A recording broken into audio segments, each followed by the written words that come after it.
నమస్కారం.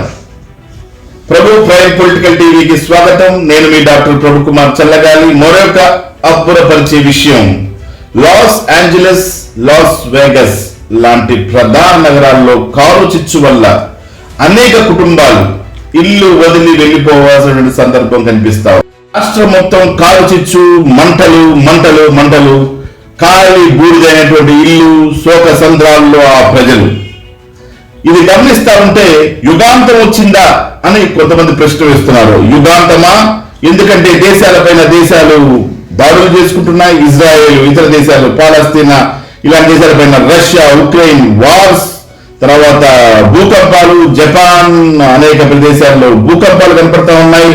సముద్రాలు మహాఘోష కనపడతా ఉంది. సముద్రాలలో రకరకాలుగా ఘోష, సముద్రాలన్నీ పొంగి పొంగి పొరలి, సముద్రాల నుంచి మనకి ఫ్లడ్స్, వరదలు, దేశాలన్నీ వరదలతో మునిగిపోతా ఉన్నాయి. అకాల వర్షాలు, అకాలమైనటువంటి కార్యక్రమాలు మనకు కనపడతా ఉన్నాయి.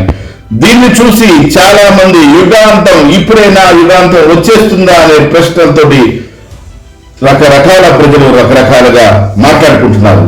అయితే దీని యొక్క విశ్లేషణ ఏంటి అంటే, ఇప్పుడు కొంతమందిని చూస్తేనేమో నాస్తికులు, ఆస్తికులు. నాస్తికులేమో ఇదంతా ట్రాష్, యుగాంతం కాదు, పాడు కాదు, గ్లోబల్ వార్మింగ్. గ్లోబల్ వార్మింగ్ వల్ల అత్యధికమైనటువంటి టెంపరేచర్స్ పెరగడం వల్ల, తర్వాత మనం ప్రపంచాన్ని, మన చుట్టుపక్కల ప్రపంచాన్ని పాడు చేయటం వల్ల, మానవుడు తన చుట్టుపక్కల ప్రదేశాలని పాడు చేయటం వల్ల, ముఖ్యంగా అడవులను నరికేయటం వల్ల, అడవులని నరికేయటం, తర్వాత మొక్కలు లేకపోవటం, ఇలాంటి అనేకమైన నాస్తికులు కానీ సైంటిస్టులు కానీ చెప్పేది ఏంటంటే, అడవుల్ని నరికేసి ఇష్టానుసారంగా మొక్కలు లేకుండా, ఆక్సిజన్ ప్లాంట్స్ లేకుండా చేయటం వల్ల అదంతా బూడిదైపోతుందని కొంతమంది సైంటిస్టుల విశ్లేషణ.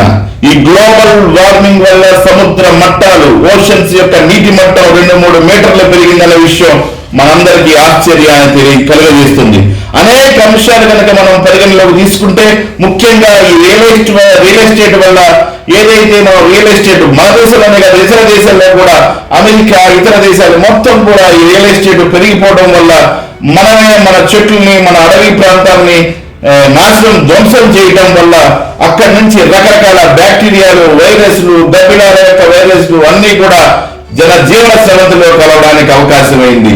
మీరు చూస్తే కోతులు కూడా ఈ రోజు మానవాళి లోపలికి, మనుష్య జాతి లోపల కలిసిపోవడానికి ప్రయత్నం చేస్తా ఉన్నాయి. ఎందుకంటే మీరందరూ కలిసి అడవుల్ని నాశనం చేయటం వల్ల అడవుల్లో జీవించే మృగాలన్నీ కూడా ఈ రోజు మీకు టైగర్స్ కానివ్వండి, లైన్స్ కానివ్వండి, అనేక ప్రదేశాలలోకి ఎలుగుబంట్లు కానివ్వండి వచ్చి మనుషులపై దాడులు చేస్తున్నాయి. కారణం మనం చేస్తున్నటువంటి అడవుల విధ్వంసం వల్ల అని తెలుసుకోవాలి. దీనివల్ల గ్లోబల్ వార్మింగ్ జరుగుతూ ఉంది. ఈ విధంగా చేయడం వల్ల ఈ టెంపరేచర్ పెరిగిపోవడం వల్ల ఈ ఆకాశం మరి మేఘావృతం కాకుండా అయిపోతుంది, వర్షాలు లేకుండా అయిపోతున్నాయి, అవకాశం ఉంది. ధాన్యాలకు కావాల్సిన ఆహారం, కరువులు, మనకి ఫ్లడ్స్, అనుకోని విపరీతమైనటువంటి మరి వర్షాలు, విపరీతమైనటువంటి వరదలు వచ్చేటువంటి అవకాశం కనపడతా ఉంది. కాలానుగుణ్యంగా ఏది జరిగేటువంటి అవకాశం లేకపోలేదు. కాబట్టి కారణాలు ఏంటంటే గ్లోబల్ వార్మింగ్. ఈ గ్లోబల్ వార్మింగ్ చూస్తే దీనివల్ల సముద్ర నీటి మట్టాలు పెరగడం వల్ల మనకున్నటువంటి ఖాళీ స్థలం, భూమి, ఆరిన భూమి నీళ్లతో నిండిపోయి సముద్రాలు ముందుకు జరిగే అవకాశం ఉంది. మనకున్నటువంటి ఖాళీ స్థలాలు ఖాళీ అవకాశం ఉంది. అదేవిధంగా ప్లాస్టిక్ దుర్వినియోగం, ఇష్టానుసారంగా plastic is non degradable. Plastic degrade కాదంటే నా మట్టిలో కలిసిపోదు. కాబట్టి ఆ ప్లాస్టిక్ వల్ల కూడా అనేక సమస్యలు, క్యాన్సర్ కారకాలుగా మారేటువంటి అవకాశం ఉంది. ఆహారంలో ఎక్కువ కెమికల్స్, ఫెర్టిలైజర్స్ వాడటం వల్ల ఆహారంలో లోపాలు, దానివల్ల క్యాన్సర్ కారకంగా మారేటువంటి అవకాశం. మనిషి యొక్క తన యొక్క స్వార్థపూరితమైనటువంటి ఆలోచనల వల్ల తక్కువ సమయంలో ఎక్కువ సంపాదించాలని మొక్కల మీద అంతా ఫర్టిలైజర్స్, రకరకాల కెమికల్స్ వాడటం వల్ల అవి తిరిగి మనకి క్యాన్సర్ రూపంలో ఇంటికి చేరుతా ఉన్నాయి. గమనించండి, ఇవన్నీ కూడా గ్లోబల్ వార్మింగ్ కి కారకాలు. ఇప్పుడు అమెరికాలో జరుగుతున్న కాల్స్ కూడా ఈ గ్లోబల్ వార్మింగ్ కి ఒక కారకంగా ఖ్యాతి కలిగించేటువంటి అనేక మంది హాలీవుడ్ యాక్టర్లు ఉండేటువంటి Los Angeles and loss Vegas లాంటి నగరాలు కుప్పకూలి కాలిపోతా ఉన్నాయి.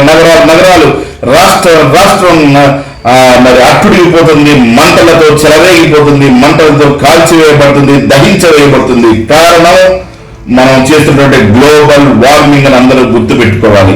మీరు గమనించండి, ఈ రోజు మనం మొక్కలు నాటాల్సిన అవసరం ఉంది, పర్యావరణాన్ని కాపాడాల్సిన అవసరం ఉంది. మొక్కల్ని కాపాడుకోవాలి, మొక్కల్ని పెంచాలి, నీటిని పోయాలి. మరి మనమందరం కూడా ఒక మొక్కలు నాటే కార్యక్రమం కనుక పూనుకోగలిగితే రానున్నటువంటి విపత్తుని మనం ఎదుర్కొనేటువంటి అవకాశం ఉంది. ఇది కేవలం మనకు ఒక హెచ్చరిక మాత్రమే. ఇలాంటి హెచ్చరికలు మనం గమనించి మంచి ఆహారం, ఆర్గానిక్ ఆహారాన్ని పండించుకుంటూ స్వతహాగా మనం మంచి ఆహారం తింటూ ఆరోగ్యంగా ఉంటే క్యాన్సర్ నుంచి తప్పించుకునేటువంటి అవకాశం ఉంటుంది.